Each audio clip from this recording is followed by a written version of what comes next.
Үзэгчдэнд өнөөдрийн мэндийг хүргэе. Игэл визийн хөтөлбөр сая санаа эдийн засгийн мэдээлэлээр танд үргэлжлэх хүрч байна. Би хөтлөгч Аринтул өнөөдөр хөтөлбөрийн турш тантай хамт байх болно.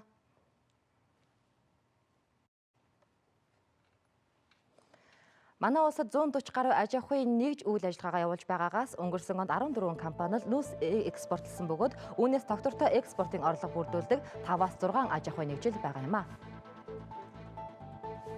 Бүс нутгийн үйлдвэрлэлийн нэгдсэн индекс буурж 11-р сард 51.5 нэгжид хүрлээ.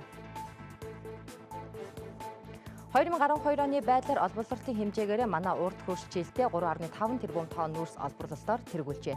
Эдгээр уламжлалт мэдээллийг өнөөдөр та бүхэнд хүргэх болно.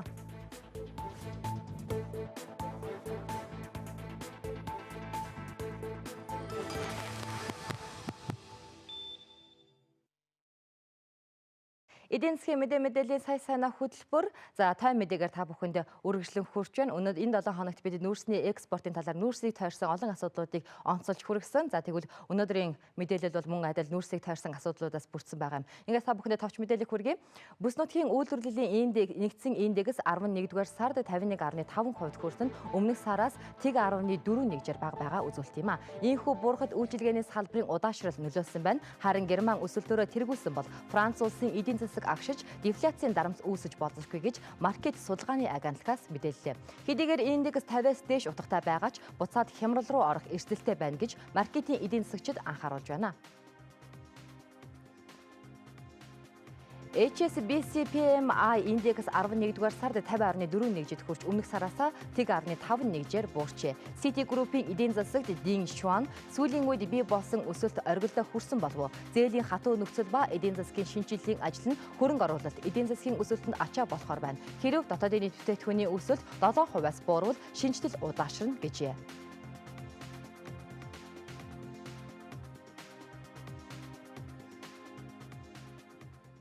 Игэл визийн хөтөлбөр үргэлжилж байна. Тэгэхээр манай улсын нүүрсний геологийн таамаг нөөц 170 тэрбум тоннд бөгөөд дэлхийд нүүрсний нөөцөөр эхний 10 орны тоонд багтдаг. Цаашдаа нүүрсний нөөцийг өсөх магадлалтай гэж үздэг юм. Нарийжсэн хайгуулын үр дүнгээр 21.5 тэрбум тонн нүүрсний нөөцийг тогтоож энэ нь 15 сав газрын хүрээнд 300 гаруй орд болж байгаа юм а. Нүүрсний салбарт төрийн өмчит Эрдэнэс 5 толгой хувьцаат компани, төрийн өмчит Даванбаасан Багнуур Шивээ аваа хувьцаат компани, орон нутгийн өмчит 5 толгой Баянтэг Могон гол хувьцаат компаниуд хувийн болон гадаадын хөрөнгө оруулалттай Energy Resource MAC, Чинхua MAC нарийн сухат, Southco Bisent, COAL, Mon Enco, Шингэсийн харгалт зэрэг 40 гаруй аж ахуйн нэгж уурхай үйл ажиллагаа явуулж нүүрс олборлож байна. Эдгээрт нийт 9500 гаруй ажлагчид ажиллаж байгаа бөгөөд үүнээс 1800 орчим эмэгтэй, 170 орчим гадаадын иргэд ажиллаж байна. Одоогийн байдлаар 20 гаруй уурхай нүүрсээ түүхийгээр болон баяжуулж экспортод гаргаж байгаа юм а. Нүүрсний уурхаануудын 70 орчим хувь тээвэртэй ашиглалтын систем, 30 орчим хувь хосолсон ашиглалтын системээр үйл ажиллагаа явуулдаг бөгөөд нийт уурхаан 70% нь өрөмдлөг дисэлгээний ажил хийж 80 гаруй хувьд нь ус шүүрэлтийн ажил явагдаж байгаа юм а. Дотоодын эрчим хүчний нүүрсний хэрэгцээг төрийн өмчийн оролцоотой Багнуур Шивээ аваа хувьцаат компани болон хувийн шарын гол адуун чулуун зэрэг компаниуд хангаж байна. Нүүрс боловсруулах үйлдвэрүүд хүчин чадлын хувьд Energy Resource компани нүүрс баяжуулах үйлдвэр жилдээ 15 сая тонн, ЭНК компани металлургийн коксын үйлдвэр 300 мянган тонн, Монголын Алтмак компани хагас коксын үйлдвэр 75 мянган тонн, Нако компани хагас коксын үйлдвэр 50 мянган тонн, Дулааны цахилгаан станц 2 компанид баригдаж байгаа коксын шахмал түвшний үйлдвэр 210 мянган тонныг жилдээ үйлдвэрлэж байна. Сүүлийн жилүүдэд Эрдэнэс 5 толгой, Монголын Алт, Southco Bisent, Energy Resource, Чинхua MAC нарийн сухат зэрэг компаниуд нүүрс экспортлогч аж ахуйн нэгжүүдийг тэргүүлж байна. Эдгээр компани нь олборлсон нүүрсийг түүхийгээр болон боловсруулсан байдлаар зөвхөн урт туршид экспортлж байгаа юм а.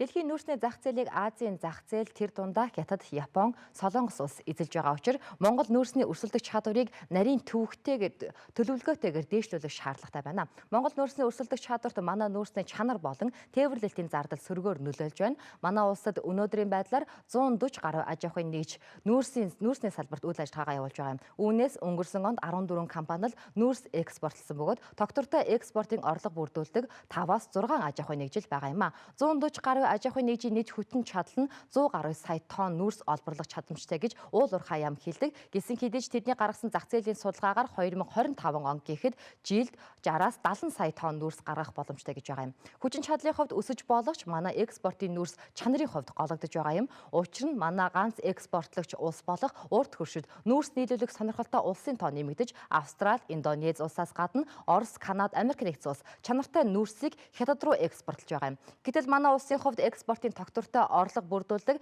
5-аас 6 компаниас Energy Resource, MAG, Эрдэнэс 5 толгой гэсэн 3 компани дийлэнх орлогыг бүрдүүлж эдгээрээс угаах, боловсруулах үйлдвэртэй нь ганцхан Energy Resource компани байгаа юм.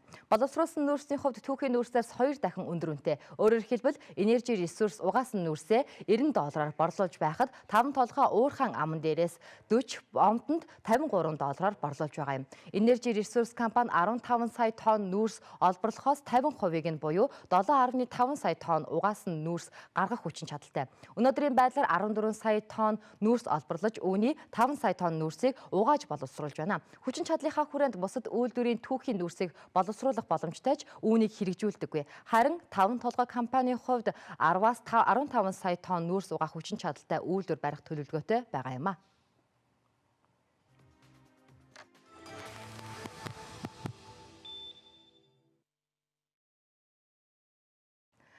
Монгол улсын экспортын бүтээгдэхүүний орлогын 90%-ийг уул уурхайн бүтээгдэхүүн эзэлж, үүний 60 гаруй хувийг нь зөвхөн нүүрсний экспорт эзэлдэг байсан. Гэвч хятадын зах зээл дээр нүүрсний үнэ өнөж, мөн манай улсын өрсөлдөх чадвараас шалтгаалж хятадын зах зээлээс шахагдсан. Үүний улмаас энэ онд 30 гаруй сая тонн нүүрс экспортлох төлөвлөгөөтэй байсан боловч 16 сая тонн нүүрс экспортлохоор хүлээгдэж байгаа юм а. Манай ордын өрсөлдөх чадварт мэдээж тээвэрлэлтийн зардал өндөр байдаг шалтгаан нөлөөлж байгаа учраас төмөр замын асуудлыг шийдвэрлэх шаардлагатай байгаа юм. Манай улсын нүүрсний экспорт 2005 онд 2 сая тонн нэсэн бол 2010 оноос өсөж 17 орчим сая тонн, 2011-ээс 2012 онд тус бүр 21 сая тонн нүүрс экспортлжээ.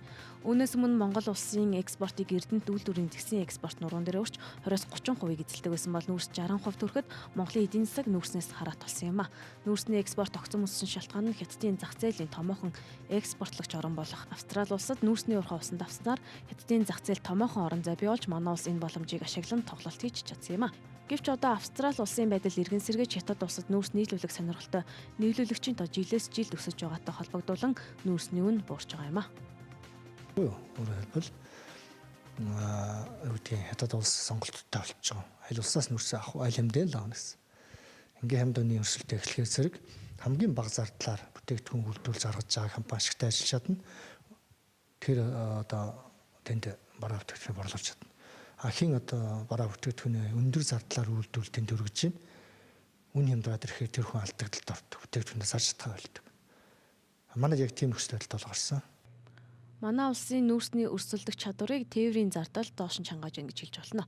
Учир нь нүүрсний нэгж бүтээгдэхүүний бага учир их хэмжээгээр борлуулсны дүнд ашиг олдог. Гэтэл манад энэ байдал эсрэгээр ердөө 50 тонны даацтай машинаар 20% шороотой тээвэрлэж үүний улмаас тонн тутамд $20 зардал бий болж хад дэлхийн бусад улс 100-аас 400 мянган тонны даацтай хүлэг онцоор 10-аас $20 зардалтай тээвэрлэж байгаа юм а. Манай улс нүүрсний экспортын оргил үедээ буюу зах зээлийн нөхцөл байдал сайн үед төмөр замаа барьж чадаагүй. Харин Оросын холбооны улсын Якутийн Элькагийн ордол ихэд 2011 оны сүүлээр ашиглалтанд орсон боловч одоо төмөр замаа барьчихсан хятад улсад нүүрсээ нийлүүлж нүүрсний экспортлагч орнуудын донд манай улсын өмнө чагсаж байгаа юм а. Төмөр замын асуудал удаашрч байгаа нь төр засаг болон бизнес эрхлэгч аж ахуйн нэгжийн ашиг сонирхлын зөрчилдөөнөөс болсон ч гэж мэрэгчлэлтэнгүүд хэлдэг. Өнөөдрийн хүртэл төмөр замаа тавих нь битгий нарийн өргөн цариг алийг нь тавих болон эдийн засгийн зорилттой эсгэн ч тодорхойгүй байгаа юм а. Монголын уул уурхайн бүтээгдэхүүнийг дэлхийн зах зээл рүү гаргаж үүгээрээ ашиг орлого олж эдийн засгийн байдлыг докторжуулна гэж үзвэл стандартын буюу нарийн цариг барих шаардлагатайг мэрэгчлэлтэн хэлж байна. Гадаадынхан олон жилийн туршлагатай хүмүүс хятадууд энэ төр бид нар олон жилийн өмнөөс одоо манай салбарынханд бизнесийн хамт зөвлөж хэлдэг байсан л д. Өнөөдөр та нар улсын зах зээл дээр өрсөлдөе гэж байгаа бол дэлхийн бус орнуудын одоо ижил төвшөнд очие гэж байгаа бол танаа дэд үтц болон юусаа арилжаа худалдаа хийж байгаа бизнес хийж байгаа бүх зүйл чинь олон улсын стандартанд байх хэрэгтэй. Тэр дүрм журмын дагуу байх хэрэгтэй. Тэгэхгүй та нар өөрсдөө зориулсан дүрм журм тэндээ хийж чад тэгээд дэлхийн зах зээл дээр өрсөлдөх гэсэн ойлголт байхгүй. Төмөр замын бүтээн байгуулалтыг засгийн газраас онцгойлон гараад бүтээн байгуулалт ичмтэй явуулж байна. 2015 оны эцэгтүүл төмөр зам бол туршилтын зам ашиглалтанд орно гэсэн тооцоод байж байгаа. Тэрүүлж манай олборлолт эрс нэмэгдсэн байж байна. Ядаж бас угаах үйлдвэрээ тэрүүд эхний ээлжийн ашиглалтанд оруулахар төлөвлөж байгаа. Ингэснээр 16-наас л манай уурхай үйлдвэрлэл угаасны нүрсээ нийлүүлээд төмөр замаар тайлбарлуулээд жилдээ дунджаар 2.2-3 сая биш 20-30 сая олборлох боломжоор бүрдэх юм байна. Монгол эцдийг холбосон эдийн засгийн зориулалттай төмөр замтай болчихвол тээврийн зардал одоогийнхаас 4 дахин буурч $3-4 болох боломжтой гэдэг тооцоо судалгаа гаргасан байдаг. Ингүүл нүүрсийг өндөр үнээр борлуулахгүй ч зах зээлийн ханшаар борлуулж үүний дүнд тээврийн зардал шалтгааж ашиг олж болох юм а.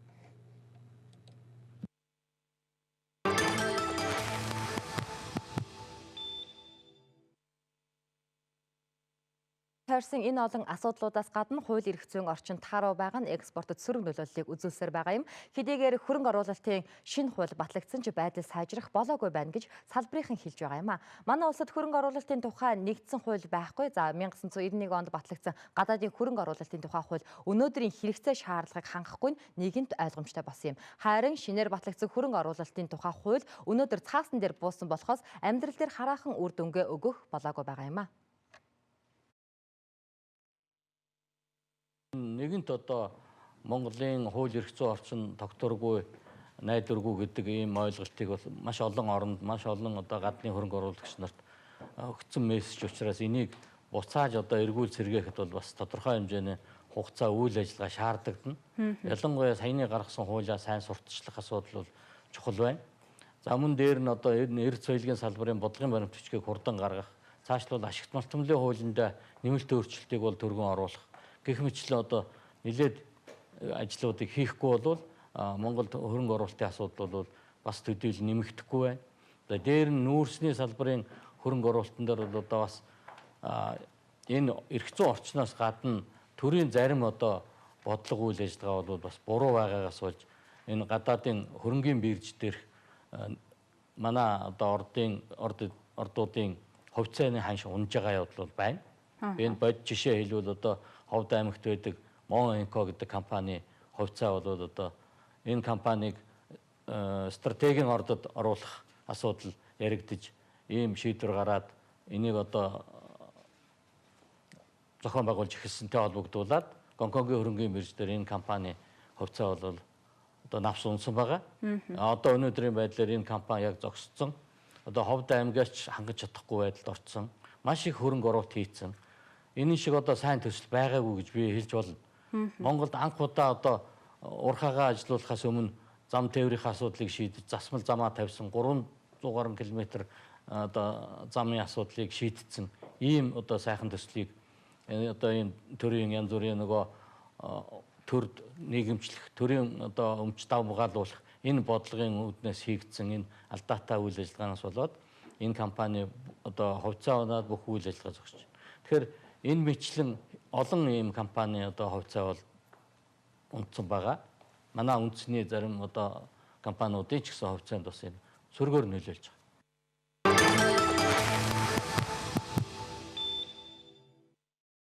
Игэл телевизийн эдийн засгийн сая санаа хөтөлбөр үргэлжлэн танд хүрч байна. Би хөтлөгч Хариунтул мэдээллийг танд танилцуулж байгаа билээ. Сүүлийн жилүүдэд төрийн өмчөд уурхай болон дулааны цахилгаан станцуудын хооронд үүссэн үр авалгаас үүдэн 1 тонн нүүрсний үнийн цэвэр өсөлт бараг 4-5 дахин өсөж, энэ нь уурхайнуудын цаашдын найдвартай ажиллагааг хангахад хангалтгүй гэж мэргэжилтнүүд үзэж байна. Мөн Монгол улсын эрчим хүчний хэрэглээ улам бүр өссөн нэмэгдэж байгаа энэ үед ирээдүйд үүсэх хэрэглээг төлөвлөсөн алхмуудыг хийх шаардлагатай байгаа юм байна. 2011 онд нэг портер налаахын нүүрс дунджаар 160 мянган төгрөгийн үнэтэй байсан бол харин өнгөрсөн жил доод тал нь 280 мянган төгрөгөөс эхэлж 300-аас 320 мянган төгрөгт хүрч байсан байна. Харин энэ жилийн 9 сар гэхэд налаахын нүүрс портер нь 260-аас 300 мянган төгрөгт хүрсэн байгаа юм. За одоо цаг бүр хүйтэрч эдэр 9-ийн хүүтэнд иргэдэгэд түлээ түшээ бэлтгэх үеэр 500 мянган төгрөгт ч хүрч магадгүй гэж худалдаачид шүүрс алдаж байгаа юм а. За энэхүү 190 мянган айл өрх амьдардаг гэр хорооллын иргэдийн дулааны их усэр болсон нүүрс нүүрс өндөр үнэтэй байх нэ. Тэгвэл 170 гаруй тэрбум тонн нүүрсний таамаг нөөцтэй хэрнээ цөөхөн хит ард иргэдээ хямд нүүрсээр хангаж яагаад болдоггүйг гайхдаг хүн өнөдөр цөөн биш байгаа юм. Үүнд манайх шиг нүүрсээр ажилдаг цахилгаан станцтай дэлхийн улсуудын хувьд цахилгаан станцууд нь уурхай дээрээ байрладаг байна. Учир нь нүүрс өөрөө тээвэрлэлтээс үүдээд зардлаа өсгдөг байна. Ингээд цаашлаад дулаан цахилгааныхаа үнийг өсгөждөг муу талтай гэсэн хариултыг албаныхаа өгч байна. Манай уурхай улаан дулааны цахилгаан станцууд алдагдaltaй ажилдаг нэгдлийн шалтгаан нь хаа байсан багнуур налахаас 100-200 км-с нүүрсээ вагоноор очиж авчираад хашаанд буулган цахилгаан станцаа галдаг ус ховор байдаг байна. Төрийн өмчтэй вагоноор шивээ вагонтуулан алдагдaltaй байгаа шээ. Өөрөөр бид тэр нүүрсийг олборлоод гаргаад станц дэрвж байгаа зардлаасаа борлуулж байгаа үнэн доогуур. Гэтэл дэлхийн одоо бас л энэ дахиад биднийтэй холбоотой. Та бүхэн ингээд дэлхийн бусд ингээд улс орнуудыг яваад үзэхэд цахилгаан нүүрсээр ажилладаг цахилгаан станцуудтай улс орнууд яадаг вэ? Нүүрс тээвэр даадгүй. Тээвэрлэх юм бол нүүрсний зардал өсөж идэг учраас цахилгаан станцуудаа уурхай дээр байдаг байхгүй. Тэгээд нөгөө одоо манай төлш эрчим хүчний нүүрсний болон эрчим хүчний систем алдагдaltaй байдгийн тэр байхгүй. Ингээд хоцрогдсон техник технологи шинжилж чаддгүй. Шинээрээс ингээд станц барьж чаддгүй. Цахилгаан станцуудын цахилгаан түгээх сүлжээ бүх одоо энэ системээр алдагдaltaй юм байна л да. Эдийн засгийн хөл дээр босч чадахгүй юм болчиход байна. Манай улсын дотоодын нүүрсний хэрэглээ 2011 онд 7-оос 8 сая тоннд хэлбэлзэж байсан бол өнгөрсөн онд 8 сая 340 мянга, за энэ онд 9 сая гаруй, 2014 онд 13.3 сая тонн, 2015 онд 14 сая тоннд хүрэх төлөв байгаа юм байна. Энэ нь нүүрсний хэрэглээ өсөхийг харуулж байгаа учраас эрчим хүчний хэрэглээг хангах асуудлыг одооноос төлөвлөх хэрэгтэй гэж байна. Өнгөрсөн оны байдлаар дотоодын нүүрсний хэрэглээний 83%-ийг дулааны цахилгаан станц, нийтийн аж ахуй айл өрх 9.9%-ийг, за үйлдвэр барилгууд 3.2%-ийг эзэлж байсан байна.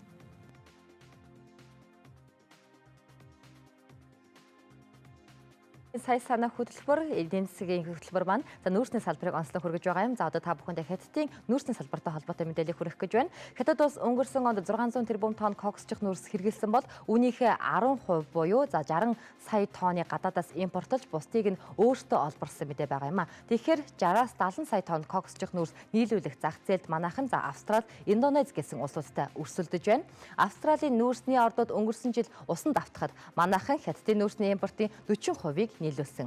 Харин энэ жилээс өрсөлдөө нэлээд ширүүсч Хятадын зах зээлд Америк, Орос, Канада, Вьетнам, Мозамбик улс орж иржээ. Нийлүүлэлтийн өрсөлдөөн ширүүсэх тусам Хятадууд гидийж манай нүүрсийг улам хямд үнээр худалдан авах санаархлаа тулгадаг болсон байна.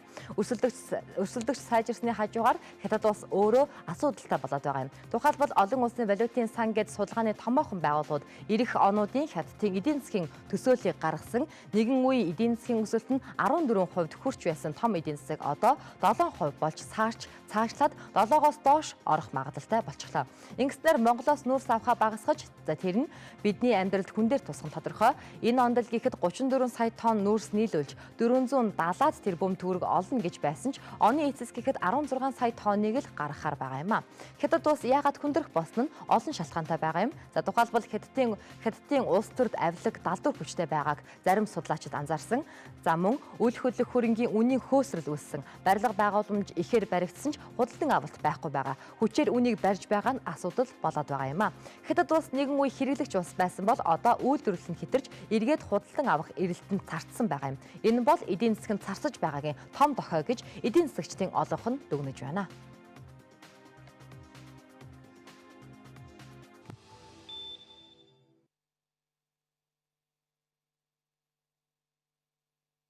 Тэрбум тонн бөгөөд үүнээс Америк нэгдсэн улс, Мексик, Канада зэргүүтээ Хойд Америкт 245, Төв Америкт 12.5, Польш, Их Британи, Казахстан тэргүүтээ Европ болон Евроазид 304, дунд болон за зүүн Африкт 33, Хятад, Австрали, Индонез, Япон тэргүүтээ Аз номхон далаад 268 тэрбум тонны нөөц байгаа юм. Харин улс орноор нь авч үзвэл Америк нэгдсэн улс, Орос холбооны улс бүгд найрамдах Хятад ард улс нүүрсийн нөөцөөр дэлхийд тэргүүлж. За манай улс эхний 10 орны тоонд энэ оноос эхлэн багтаж байгаа юм байна.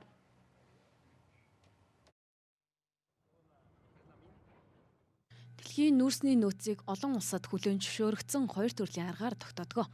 Эдгээр нь олон улсын эрчим хүчний агентлагийн нүүрсний нөөцийн гол мэдээллийг үндэслэн холбооны бүгд найрамдах Герман улсын гео шинжлэх ухаан, байгалийн нөөцийн холбооны хүрээлэнгээс боловсруулдаг судалгаа болон дэлхийн эрчим хүчний зөвлөлийн дэлхийн эрчим хүчний статистикийн үзүүлэлтөнд тулгуурлан боловсруулдаг хоёр судалгаа байдаг юм а. Холбооны бүгд найрамдах Герман улсын гео шинжлэх ухаан, байгалийн нөөцийн холбооны хүрээлэнгийн судалгаагаар нэг их найд 38 тэрбум тонны нөөц байгаа бөгөөд үнийг 132 жил ашиглах дүнтэй байна. Харин дэлхийн эрчим хүчний зөвлөлийн тогтоосноор 109 жил хүрэлцгүйц 861 тэрбум тонн нүүрсний нөөц манай гариг дээр байгаа юм а. Үүнээс улс орноор жагсаавал Америкийн нэгдсэн улс 237 тэрбум тонны нөөцөөр тэргүүлж байгаа л тус улсад нүүрс, мод ба бусад нөөц нь тус улсын байгалийн баялагын нийт хөрөнгийн 89%-ийг эзэлдэг байх юм а. Харин Орос орн 157 тэрбум тонн нүүрсний орд газрын нөөцөөр дэлхийд 2 дугаар байранд жигсэж байна. За мөн Хятад улс 114 тэрбум тонны нөөцөөр дэлхийн нийт нүүрсний 13%-ийг эзэмшдэг гэсэн мэдээлэлээр 3 дугаар байранд жигсэж байгаа юм. За үүний дараа Австрали улс 76 тэрбум тонн нүүрсний нөөцтэй гэдэг мэдээлэл байна. Энэ улсын байгалийн баялагт нүүрс зэс төмрийн нөөц дийлэнхийг эзэлдэг юм а. За үүнийг удаалж энэтхэг Герман, Украин, Казахстан, Өмнөд Африк, Колумб, Канада, Польш зэрэг улсууд удалж байна. Харин манай улсын хувьд энэ онд ашигт малтамлын газрын хийсэн хайгуулын ажлын үр дүнгийн 80 гаруй тайлан хилцэж ингэснээр нүүрсний нөөц 2.7 тэрбум тонноор өссөн байгаа. За энэхүү хайгуулаар тогтоогдсон нөөц 21.5 тэрбум тонн байсан бол энэ үзүүлэлт нь нэмэгдсээр 24 гаруй тэрбум тонн болж манай улс дэлхийд хар алтны нөөцөөр эхний 10 оронд багтах болсон юм а. За харин олборлтын хувьд 2012 оны байдлаар олборлтын хэмжээгээр манай урд хүрч жилдээ 3.5 тэрбум тонн нүүрс олборлолтоор тэргүүлж байгаа бол Америкийн нэгдсэн улс 935 сая тонн, энэтхэг 595, Индонез 443, Австрали улс 421 сая тонн нүүрс олборлолтоор дэлхийд эхний 5-д жигсэж байна. За эдгээр улсын дараа Орос, Өмнөд Африк, Герман, Польш, Казахстан зэрэг улс далж байна. За харин нүүрсний экспортын хувьд Индонез улс жилдээ 383 сая тонн нүүрс экспортлдог хэмжээгээр тэргүүлж байгаа бол Австрали улс 301 сая, Орос, Японы улс 134 сая, Америкийн нэгдсэн улс 114 сая, Колумб улс 82 сая, Өмнөд Африк 74 сая, Канада 35 сая тонноор удалж байна. За харин нүүрсний импортын хувьд манай урд хүрш мөн тэргүүлж байна. Урд хүрш жилдээ 289 сая тонн нүүрс импортлдог бол Япон 184 сая, Энэтхэг 160 сая, Өмнөд Солонгос 125 сая, Тайван улс 64 сая, Герман 45, Их Британи улс мөн 45 сая тонн нүүрсийг жилдээ импортлдог дүнтэй байна. Энэ 7 хоногийн сая санаа эдийн засгийн нэвтрүүлгээрээ за эдийн засгийн хувьд гол асуудал болоод байгаа нүүрсний салбар болон цаашдын чиг хандлага за энэ салбарын юу гэж харж байгааг бас та бүхэндээ онцлон хүргэлээ. Энэ өдрийн сая санаа хөтөлбөрийг таймлан энэ 7 хоногийнхоо дугааруудыг таймлан хүргэж байгаа юм а. Бид та бүхэнд өнөөдрийнхөө мэдээллийг хүргэлээ. За эх 7 хоногтоо сая санаа нэвтрүүлгээрээ иргэн уулзлаа. Баяртай үзэгчдээ.